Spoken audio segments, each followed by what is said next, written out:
Assalamualaikum warahmatullahi wabarakatuh. Lun Abu Zaini dari Kecamatan Madat yang berleta pegah urunnya bapak kepada Kepala Syariat Banda Aceh. Tanya jawab mulai pun pelatihan sampai nohat. Bila mungkin huruf raya tu ubina kamu langkamanyo nerima oleh bapak. Tajak ubana Aceh dah pegah bak kepala dewan terutama gaji lagi pegah di Nuku Adam. Allahu Akbar, Allahu Akbar. Diterima oleh kepala syariah ni kamu akan jadi demo yang merumpuk dengan kepala dewan. Ni bapak pegah bunuh tak pilih orang 5 tahun 3 orang yang jarang orang yang balik. Malu ambil putra yang haji. Rocky yang putra yang haji tu. Cukup dengan Abu Bakar. Betul. Nah, yang terpilih kedai putih merabai makam putra haji itu.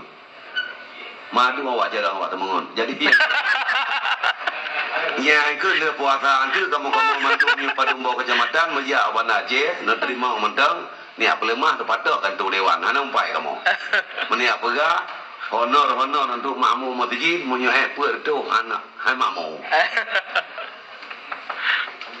Ka yang kedua kamu depu kantu yu lagi yu kantu syariat Islam. Berkenai plot dana untuk kantu syariat Islam untuk bagi ke desa-desa di antara lain pengarah suara di Masjid Melaka.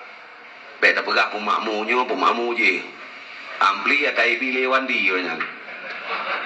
Waktu itu Irwandi walaupun ji palih tapi dempu nak kompong.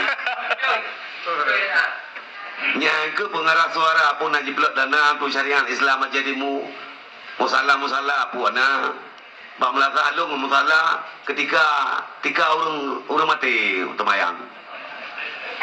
Han mamu gaji gini penting kalinya benar dika baron Pak.